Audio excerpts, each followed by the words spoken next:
কোনো কিতাবে পাওয়া যায় তার মামাদেরকে গিয়ে বলেছিলেন, মামারা গো আমার ভাই আব্দুল্লাহ কোথায়? বলে ওই ওরে ভাগনা হারিস, তোমার ভাইকে আমরা বাঁচাতে পারিনি, বহু চেষ্টা করেছি কিন্তু দুনিয়ায় থাকলো না, এই জন্য আমরা তোমাদের আসতে দেরি হয়েছে, আমরা দাফন করে দিয়েছি। হারিস তখন ওই ভাইয়ের কবরের পাশ, কবরের উপর লুটিয়ে পড়ে গেল বাবা, আর ডুকরে ডুকরে কেঁদে বলে, ওরে আব্দুল্লাহ, আব্দুল্লাহ রে, চেষ্টা করেছিলাম ভাই আব্বাকে তোমার জিন্দা মুখটা দেখাবো, এখন আমি আব্বাকে কি জবাব দিব রে ভাই? আমার আব্বার কাছে গিয়ে আমি দাঁড়াতে পারবো না, আর আমার আব্বা যদি বুঝে নাই, কিন্তু তোমার স্ত্রী আমেনাকে বুঝাতে পারবো না। যখন ভাই ভাই করে আপনার হারিস কান্না করতেছে, একটা 10 বছরের শিশু দৌড়িয়ে এসে বলে, আপনি ভাই ভাই করে কাঁদছেন, আপনি কি এই লোকটি যিনি মারা গেছেন তার আপন ভাই? বলে হ্যাঁ। বলে চাচা গো, আপনার ভাই ইন্তিকাল হওয়ার আগে আমাকে একখানা হাতের আংটি দিয়েছেন, আর বলেছেন মক্কা শহর থেকে যদি আমার তদন্ত নেওয়ার জন্য কেউ আসে রে ছোট বাচ্চা, এই আঙ্গুঠিখানা তাকে দিয়ে দিবে, আমি আপনাকে এই আঙ্গুঠিখানা দিব, কিন্তু ওই ছোট্ট যুবককে আপনার হারিস বলেছিলেন, ওরে ভাতিজা, আমার ভাই ইন্তিকাল হওয়ার আগে কিছু কথা বলে গেছে নাকি? বলে চাচা গো, আমাকে কিছু বলেননি, কিন্তু আল্লাহর কাছে একটা দোয়া করতেছিলেন, আমি জানো সেই দোয়াটা শুনেছি। বলে কে? তিনি দোয়া করেছেন, আল্লাহ আমি প্রথমবার ব্যবসায়ী এলাম, আমার স্ত্রীর কাছে গিয়ে পৌঁছাতে পারলাম না, আব্বার কাছে পৌঁছাতে পারলাম না, যদি আমি এই জায়গায় আমার মৃত্যু হয়ে যায়, আমার স্ত্রী আমেনার কবরটা জানো আমি আব্দুল্লাহর কবরের কাছে। এই দোয়াখানা আব্দুল্লাহ করে গেছিলেন, আল্লাহ কবুল করেছিলেন। নবীকে নিয়ে জিয়ারত করতে এসেছিলেন আমার নবী, সেই জায়গাতেই আমার আমেনাও ইন্তেকাল করেছিলেন মাকামে আবুয়াতে। এবার মুসলমান এইভাবে আব্দুল্লাহর দেওয়া আংটিখানা ছোট বাচ্চাটির কাছ থেকে দিকে কান্না করতে করতে বাবা একাই গেলেন, এসেছিলেন ভাইকে সঙ্গে করে নিয়ে যাব। আমেনা রাদিয়াল্লাহু তাআলা আনহা।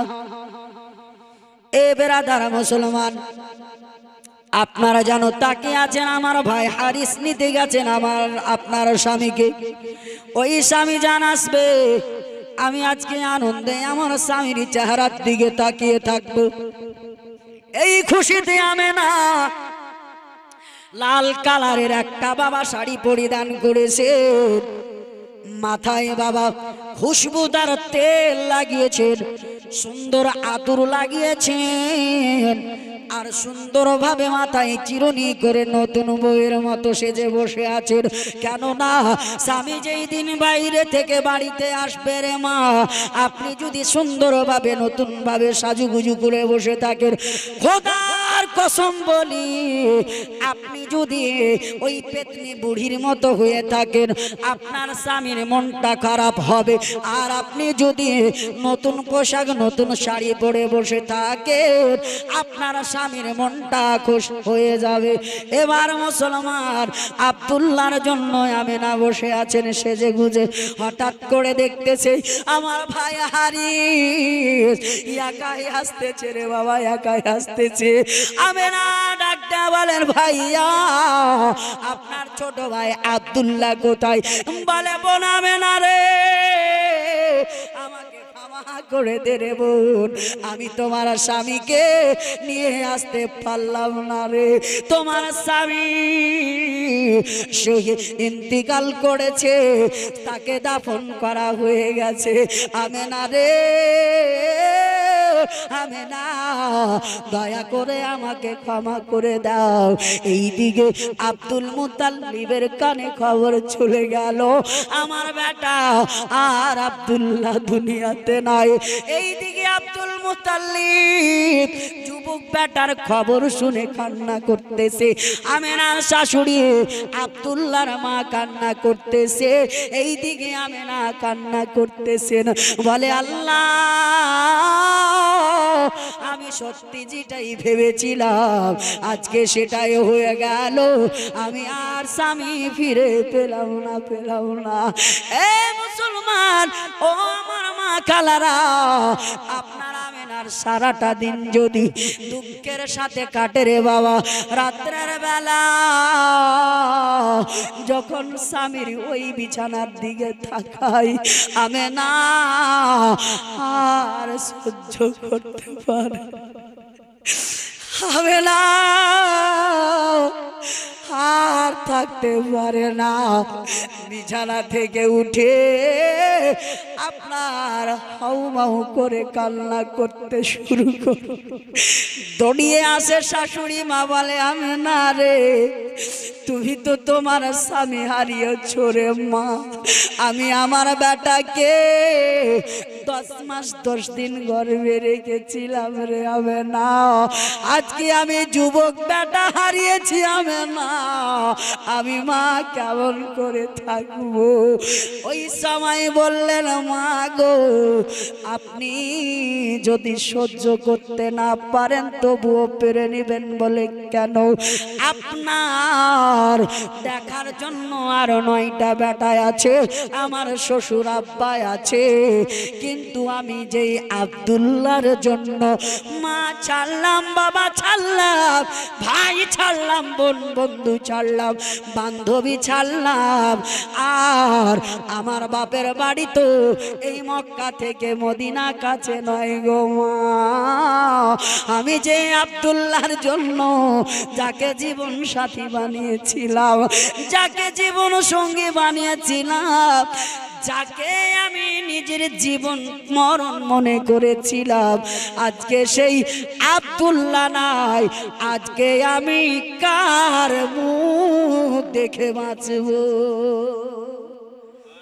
যতই মুসলমান, একটা মহিলার জীবনে ছেলে কখনো আপন হয় না, মেয়ে কখনো আপন হয় না, মা বাবা কখনো আপন হয় না, ভাই বোন কখনো আপন হয় না।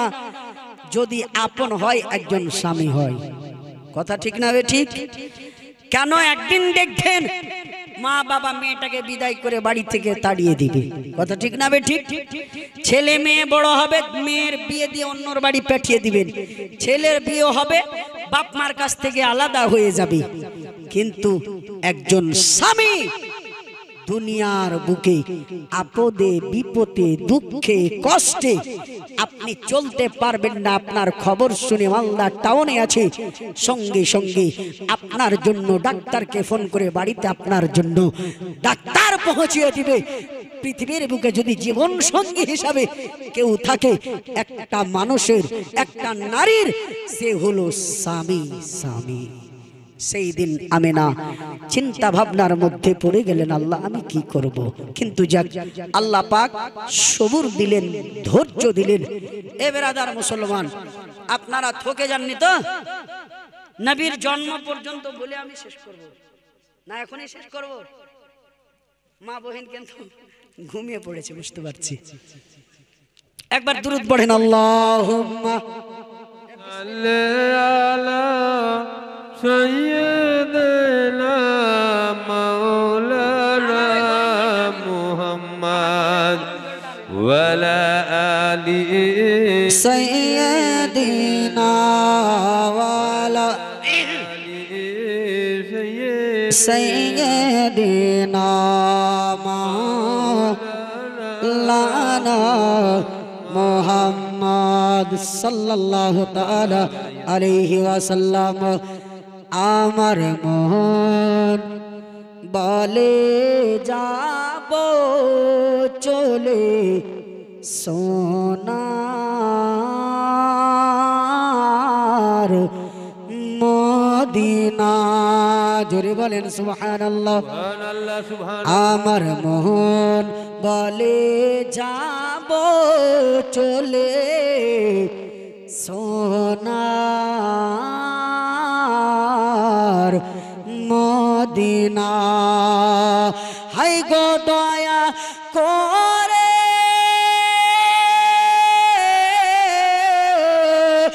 দয়া করে ও গো নবে দয়া করে ও গো নবে একবার ডাকো না। আমার মন বলে যাব মদিনা। আমার মন বলে যাব মদিনা। আরে থাকতো যদি দুটি ডানা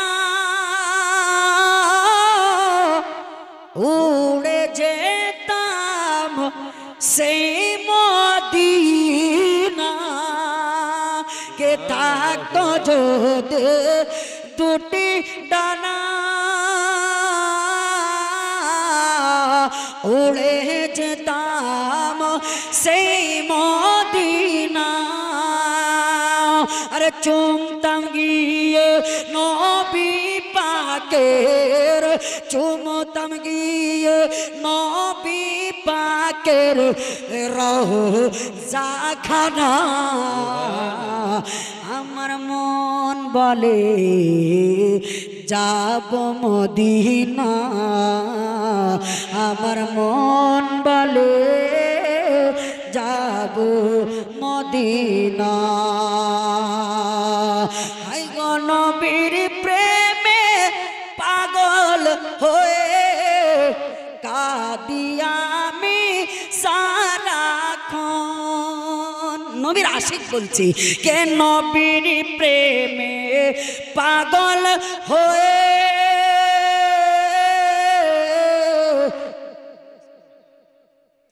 আরে নবীর প্রেমে পাগল হয়ে কাঁদি আমি সারাক্ষণ। একটু দয়া কর নবী ভেবে নিও আমায় আপন। একটু দয়া কর নবী ভেবে নিও আমায় আপন। কে ভালো লাগে না এই আরে ভাটি টলাতে নবী গো। কে ভালো লাগে না ভাটি টলাতে যাব উড়ে মদিনাতে। মন বলে যাব উড়ে নবীর দেশেতে। আল্লাহুম্মা সাল্লি আলা সাইয়্যিদিনা মাওলানা মুহাম্মদ ওয়া আলা আলি সাইয়্যিদিনা ওয়া আলা আলি মাওলানা মুহাম্মদ সাল্লাল্লাহু তাআলা আলাইহি ওয়াসাল্লাম। মুআজ্জাদে সামিঈন বাবাজির ভাইরা আমার, স্বামী যখন মারা যাবে মা, আপনারা সকলেই জানেন যেই মায়ের স্বামী দুনিয়া থেকে বিদায় নয়, সেই স্বামী দুনিয়া থেকে যখন বিদায় নেবে একজন স্ত্রী সব সহ্য করতে পারবে। সারাদিন ননদের সাথে শাশুড়ির সাথে খেলাধুলা করতে করতে যদি দিনটা কাটিয়েও দেয়, রাত্রের বেলা স্বামীর বালিশের দিকে তাকাতে গেলেই চোখের পানি থামতে পারবে না। কথা ঠিক না? ঠিক। আমেনা সারাদিন তো এদিক ওদিক করে বাড়ি ঘরের কাজ কাম করে সহ্য করে নাই, কিন্তু মায়েরা রাত্রের অন্ধকারে আমেনা যখন বিছানায় ঘুমাতে চাই রে মা, আমেনার নজর পড়ে যায় ওই আব্দুল্লাহর বিছানার দিকে, আব্দুল্লাহর বালিশের দিকে।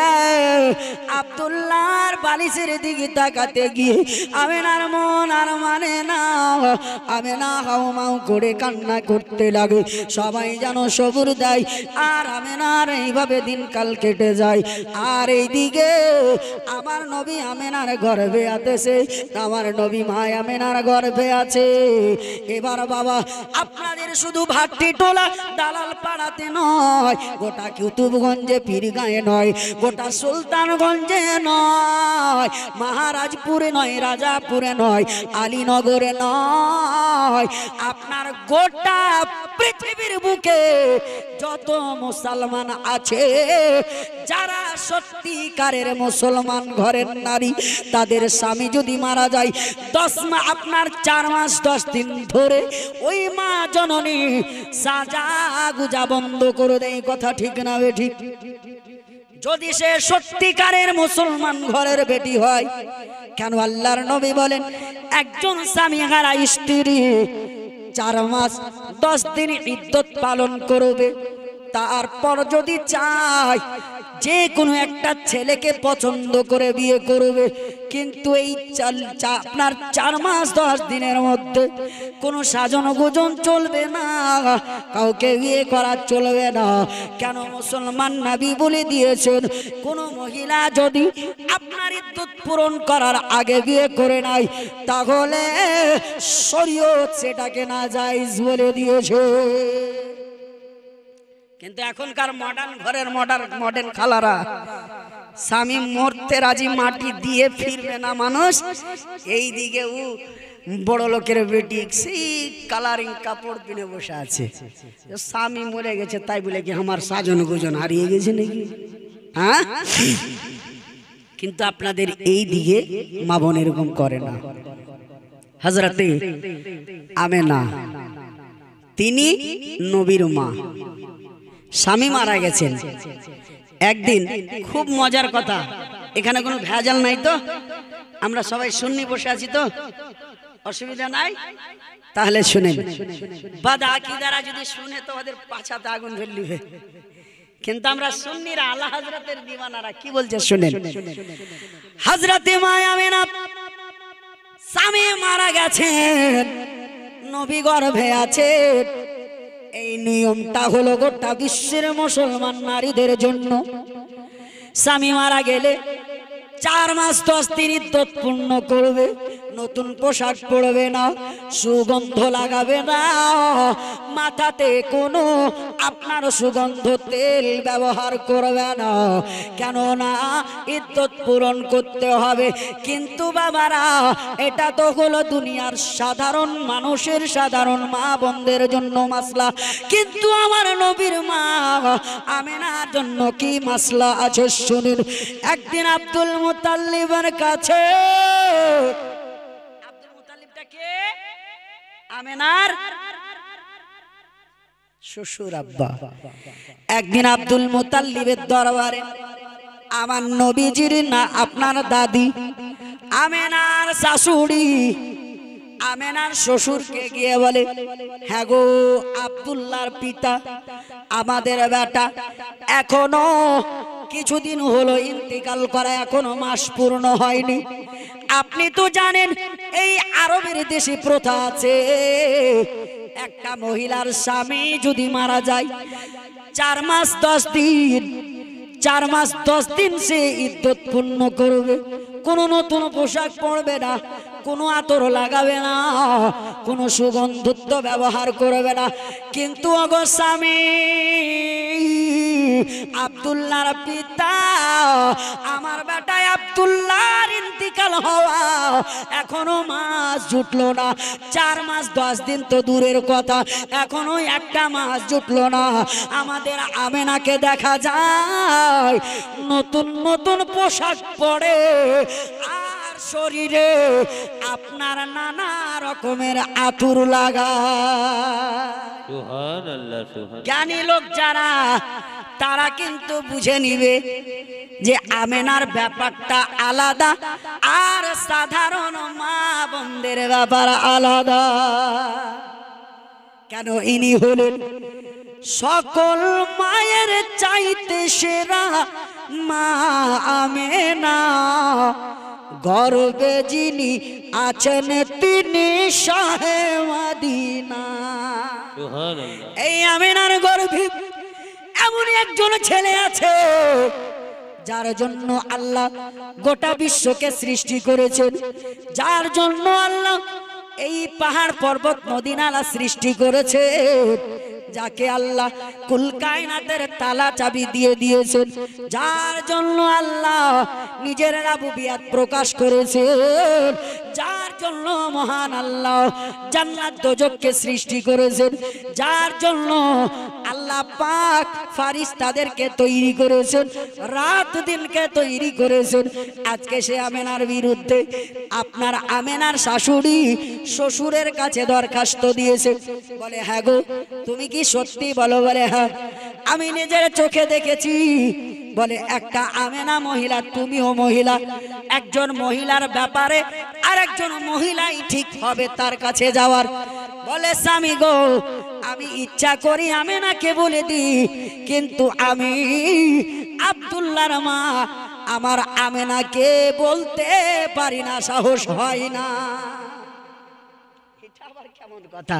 বলে সত্যি আমি বলবো বলে যাই, কিন্তু সাহস করে বলতে পারি না। ঠিক আছে, আমি বলবো। আব্দুল মুত্তালিব এক পা দুই পা করে আমেনা বসে আছেন বৈঠকে।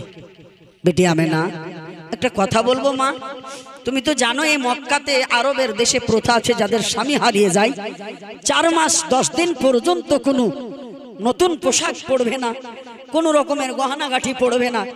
কিন্তু আমেনা, তোমাকে দেখতে পাওয়া যায় তুমি নতুন নতুন শাড়ি পরো, নিত্য নতুন তুমি আতর ব্যবহার করো, যে আতরের সুগন্ধ আমি ট্রাই করে দেখলাম এই আতর কোনো মক্কা মদিনার বাজারে বিক্রি হয় না। জোরে বলে এ আমেনা, এরকম কেন করো রে মা? আমার একটা নাম আছে।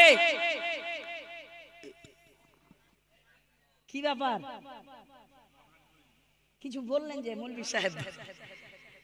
এ ব্রাদার মুসলমান, আমেনা তখন বলতেছেন আব্বা গো, এইটা কেমন কথা বলতেছেন? বলে শোনো রে এ আমেনা, অন্য কেউ যদি বলতো তাহলে বলতাম মিথ্যা কথা বলছে, কিন্তু আমেনা রে, আমি যখন বের হলাম ঘর থেকে তোমার দিকে নজরটা পড়লো, তোমার শরীরের শাড়ির রং ছিল একরকম, তোমার কাছে আস্তে আস্তে শাড়ির রং হয়ে গেল পরিবর্তন। আব্বা ই কেমন কথা বলছেন? বলে সত্যি কথা বলছি মা, আমি তোমার আব্বা সমান শ্বশুর, আমি মিথ্যা কথা বলবো? তো আমেনাকে আমার আল্লাহ বলেছিলেন, আমেনা রে, আমি যে তোমাকে নতুন নতুন পোশাক দেব, আতর দেব, এসব হবে জান্নাতি আতর, জান্নাতি শাড়ি। কেন? দুনিয়ার মানুষ তো তোমার উপর ফতোয়া লাগাবে যে তুমি এরকম কেন করো, কিন্তু আমি আল্লাহ যে তোমার গর্ভে আমার হাবিবকে রেখেছি, আমার হাবিব যেমন দুনিয়ার সমস্ত ছেলের চাইতে আলাদা, আর তোমার গর্ভে যে সন্তান আছে সে হচ্ছে ব্র্যান্ডেড, আর অন্যান্য মায়েরদের গর্ভে হচ্ছে আনব্র্যান্ডেড। এই জন্য অন্যান্য মায়েরা হলো আনব্র্যান্ডেড মা, তুমি হলে আমার নবীর মা, আমি আল্লাহর কাছে ব্র্যান্ডেড মা। জোরে বলে, তোমার তুলনা দুনিয়ার কোনো মায়ের সাথে দেওয়া যাবে না। আরে আমেনা শোনো, শোনো আমেনা, এই ব্যাপারে তুমি কাউকে বলিও না।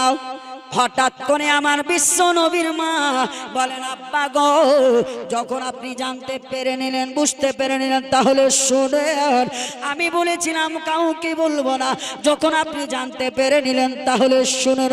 আব্বা, আপনার ছেলে দুনিয়া থেকে বিদায় হওয়ার আগে আমার গর্ভে একটা সন্তান রেখে গেছে।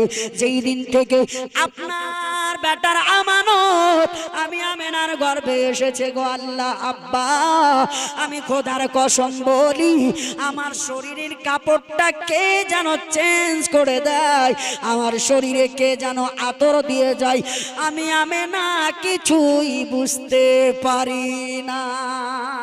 সুবহানাল্লাহ সুবহানাল্লাহ। এর চাইতে আর কোন বড় দলিল দেওয়া যাবে ওই আহলে হাদিসদেরকে যারা বলে নবী নূর না? আরে গাধা, যখন তুই তোর মায়ের পেটে ছিলি তোর মায়ের শরীরের কাপড়ের দুর্গন্ধে তো পার্শ্বে বসা যাচ্ছিল না। কি কথা ঠিক না বেঠিক? আর আজকে নবীর মা নবীকে গর্ভে নিয়েছেন, নবীকে গর্ভে নিয়ে আছেন, আমেনার শরীর থেকে রং বিরঙ্গের আতরের সুগন্ধ বের হচ্ছে জোরে বল সুবহানাল্লাহ সুবহানাল্লাহ। এই জন্য বলবো বাবা, যে যাই বলুক না কেন আমার নবীর শান উঁচা ছিল, উঁচা আছে, আর কিয়ামত পর্যন্ত থাকবে। জোরে বলেন সুবহানাল্লাহ। তো ব্রাদার মুসলমান, এবার আল্লাহ পাক রব্বুল আলামিন আমার বিশ্ব নেতা মুস্তাফার আমেনাকে সম্মান দিচ্ছেন, ইজ্জত দিচ্ছেন। রে আমেনা, তুমি তো দুনিয়ার মায়ের মতো না, তুমি হচ্ছে আমি আল্লাহর কাছে আমার প্রিয় হাবিবের মা, তোমার তুলনা দুনিয়ায় কোনো মায়ের সঙ্গে দেওয়া যাবে না। এইভাবে আমেনা আমার নবীরকে একদিন নয়, 2 দিন নয়, 1 মাস নয়, 2 মাস নয়, 9টি মাস ধরে আমার নবীকে গর্ভে রেখেছিলেন। এবার এই 9 মাসের মধ্যে আমেনাকে সবাই একটা একটু করে সুখবর দিচ্ছিল, কিন্তু বিরাদার মুসলমান হঠাৎ করে যেই দিন 9 মাস পূর্ণ হলো, যেই দিন 9 মাস পূর্ণ হলো, সেই দিন আমার বিশ্ব নবী মুস্তাফার মায়ের কাছে একজন ব্যক্তি এসেছিল। কে সেই ব্যক্তিটি? কে? তো আল্লাহর নবীর মা বলছেন, আমি আমেনা বাড়িতে আছি, হঠাৎ করে একটা লম্বা চওড়া মানুষ এসে আমি আমেনাকে ডাক দিচ্ছে। বাড়িতে শ্বশুর নেই, কোনো ভাসুর নেই, শাশুড়ি মা ঘুমিয়ে গেছে রাত্রের অন্ধকারে। আমার শ্বশুর কাবা শরীফের মোতাবাল্লি কাবার দেখভাল করতেছেন। হঠাৎ করে কেউ যেন আমি আমেনাকে ডাক দিতেছে, আমেনা, এ আমেনা, তুমি কি জানো না আজকে মা হতে চলেছো? আল্লাহর নবীর মা আমেনা চিন্তার মাধ্যমে পড়ে গেলেন। অন্যান্য মায়েরা যেই দিন বাচ্চা জন্ম দিবে ওই দিন তাড়াতাড়ি করে পেটের ব্যথা শুরু হয়ে গেলে পীরগঞ্জ ডাক্তারের কাছে নিয়ে যাব, পীরগঞ্জ ডাক্তার না পারলে মালদা নিয়ে যাব, মালদা মেডিকেলে নিয়ে গিয়ে ওই মাকে ভর্তি করব। কিন্তু আমেনা বাড়িতে কেউ নাই, হঠাৎ করে শুনতে পাই, আমেনা আজকে তুমি বেটা জন্ম দিবে রে, আজকে তুমি সন্তান জন্ম দেবে। কিন্তু আমি আমেনা আমার পেটের দিকে তাকিয়ে দেখে 9 মাস পূর্ণ হয়েছে শুনলাম, কিন্তু আমি আমেনার পেটে সন্তান আছে, আমি আমেনা বুঝতে পারি না কেন আমার আমেনার গর্ভে নাড়ি ভুড়িওয়ালা পেশাব পায়খানা করনেওয়ালা নাই, আমার নবীর নূর ঢুকে আছে, একটা আলো ঢুকে আছে, আলো লাইট ঢুকে আছে। লাইটের কোনো পরিমাণ হয়, ওজন হয়, ছোট বড় বুঝায় না। লাইটটাকে আপনি ছেড়ে দিয়েছেন, অনেক দূর নিয়ে আছে, যখন আপনি ওটাকে একটা এত ছোট ঘরে নিয়ে যাবেন তো ওই জায়গাটাতে আলোটা থাকবে।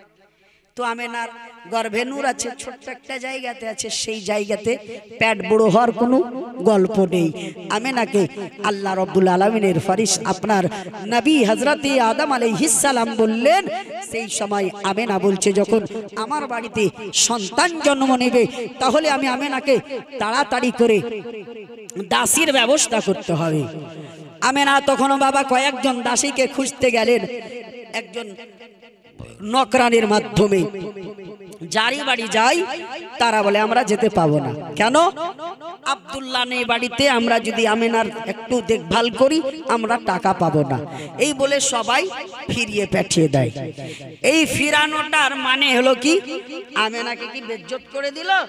না, আল্লাহ বলেন মক্কার মহিলারা শোনো রে, তোমরা হলে না পাক, আমেনা যদিও পাঠিয়েছে তোমাদেরকে ডাকতে, তোমাদের দ্বারা আমার নবীর জন্ম হবে না। কেন? তোমরা হলে না পাক, আর আমেনার গর্ভ পাক, আমার নবী আমেনার গর্ভে আছে। আমার নবী পাক, আমার নবী সাল্লাল্লাহু আলাইহি ওয়াসাল্লামকে পাক দাসী দিয়ে, পাক ধাত্রী দিয়ে, পাক নারী দিয়ে জন্মর বুক দুনিয়ার বুকে জন্মগ্রহণ করাবো। তোমরা দুনিয়ার নারীরা, মক্কার মহিলারা আমার আমেনার বাড়িতে যেও না, আমার আমেনার কাছে যেও না। এরা আমার মা আমেনাকে ইনসাল্ট করেননি, এটা আমার আল্লাহর তরফ থেকে বারণ ছিল। জিবরাইল আমিনকেই আমার আল্লাহ বললেন, জিবরাইল রে যাও যাও, পৃথিবীর বুকে চলে যাও, আমার নবী মুস্তাফার মা আমেনা আজকে সন্তান জন্ম দিবে, আমার বিশ্ব নবী দুনিয়ায় শুভ আগমন করবে। সঙ্গে সঙ্গে জিবরাইল আমিন বললেন, আল্লাহ আমি কি করব? বলে যাও যাও, ওই মারিয়ামের কবরে চলে যাও, মারিয়ামকে কবর থেকে উঠিয়ে নাও। ওই সময় আবার গেল আসিয়ার কবরে, এ জিবরিল আসিয়াকে উঠিয়ে নাও। যাও যাও মা জিবরাইল, তুমি চলে যাও হাওয়ার কবরে, হাওয়াকে উঠিয়ে নাও। এ জিবরাইল যাও যাও হাজেরাকে উঠিয়ে নাও, হাজেরাকে কবর থেকে উঠিয়ে নেওয়া হলো। ওই তিনজন নয় চারজনকে, আপনার আসিয়াকে, হাজেরাকে, মারিয়ামকে আপনার জানো, আপনার ওই চারজন নারীকে নিয়ে যাওয়া হলো। মারিয়াম হলো, আসিয়া হলো, জন্মটা শেষ করে 5 মিনিট। এবার চারজন নারী গেল বাবা। হাওয়া আলাইহিস সালাম, আপনার হাওয়া চলে গেলেন আপনার আমেনার বাড়িতে, মারিয়াম চলে গেলেন, হাজেরা চলে গেলেন, আসিয়া চলে গেলেন। চারজন নারী যাওয়ার পর আমেনাকে ঘেরাও করে বসে গেলেন। ঘেরাও করে বসার পরে জিবরাইল আমিন আমার মা আপনার নবীর মা আমেনাকে এক গিলাস শরবত দিয়ে দিলেন। যেমনই শরবত দিয়ে দেওয়া, আমেনা এক ঘুট পান করে গিলাস রেখে দেয়। আমার জিবরাইল বললেন, আমেনা রে আর একটু পান করো। আবার একটু পান করলেন, আবার গিলাস রেখে দিচ্ছেন, বলেন আবার একটু পান করেন। তিনবার বাবা ওই শরবত টুকুনকে পান করে খতম করলেন। যেমনই শরবত পান করলেন, আমেনার বেটা মুহাম্মদ দুনিয়ায় শুভ আগমন করতেছেন বাবা। ওই চারজন ছাত্রী বললেন, যেই দিন আমার নবী দুনিয়ার বুকে আসবে, আমরা আমেনার বাড়িতে বসে আছি। আর আমেনা বলেছিলেন, আমি আমেনার বাড়িতে 3খানা ঝান্ডা এসেছিল, একখানায় আমি আমেনার ছাদে গাড়া হলো, একখানা কাবা শরীফের ছাদে গাড়া হলো, একখানা বাইতুল মুকাদ্দাস ফিলিস্তিনের পবিত্র মসজিদ বাইতুল মুকাদ্দাসে গাড়া হলো। আমেনা বলেন, আমাকে ওই পাখিরা এসে সুসংবাদ জানায় আমেনা আজকে সন্তান জন্ম দিতে চলেছে। আরো বলি, আমেনা বলেন, আমি যখন নবীকে নিয়ে গর্ভের মধ্যে বারান্দায় বসে থাকতাম, আকাশের পাখিরা আমি আমেনার মাথার উপর দিয়ে উড়ে যেত না।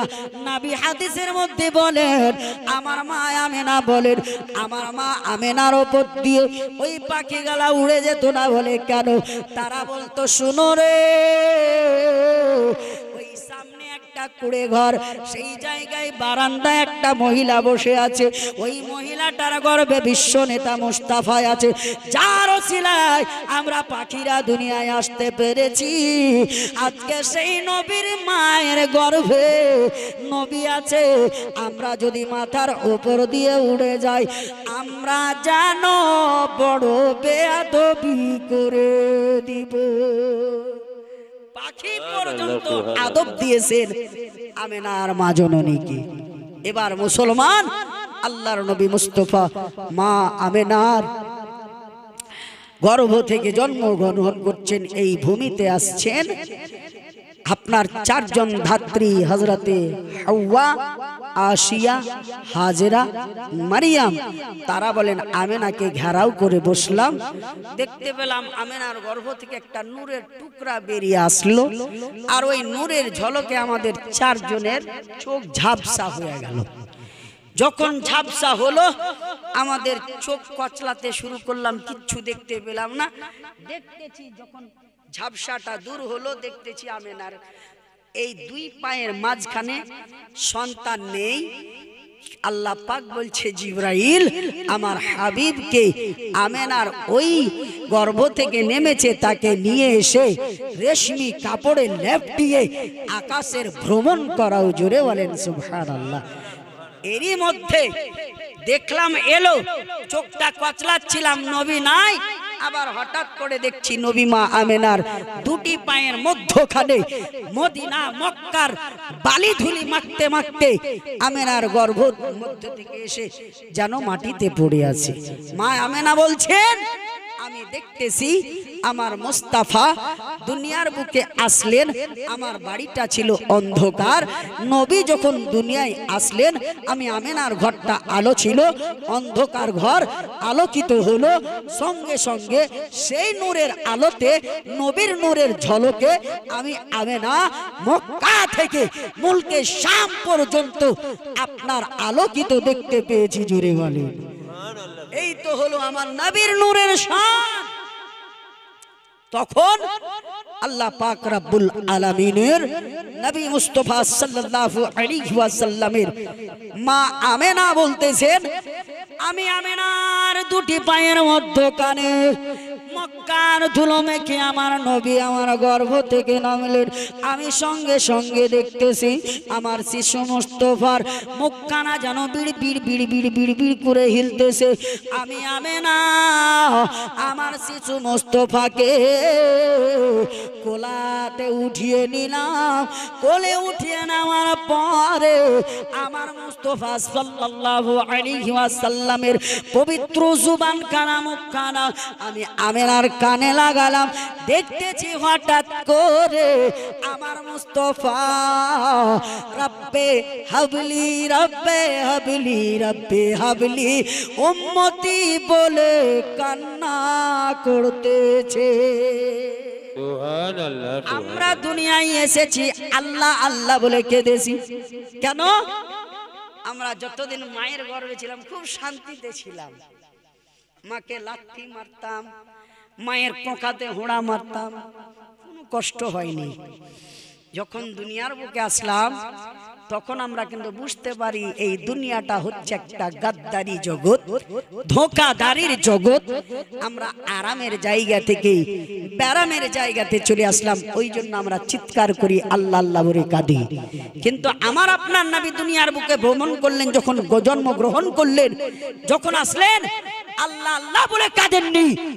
আমার আপনার ভালোবাসায় আমাকে আপনাকে স্মরণ করে রব্বে হাবলি উম্মতি রব্বে হাবলি উম্মতি রব্বে হাবলি উম্মতির সাদা লাগিয়ে আল্লাহর দরবারে সাজদারত হয়ে গেছেন। জোরে বল সেই নবীর উম্মত আমরা। আজকে সেই নবীর জীবন কাহিনী কালকে যদি হতো আজকে অনেক দূর চলে যেতাম, কিন্তু যাক ভাগ্যে না থাকলে কোনো গল্প নেই। আজকে বাবা আপনারা শুনলেন 12:37 হয়ে গেল, আর আগে বাড়ছি না। ইউটিউবাররা তোমরা নিজ নিজ হাতিয়ার খুলে নাও, সকলে দাঁড়ান, সালাতু সালাম পড়িয়া নবী।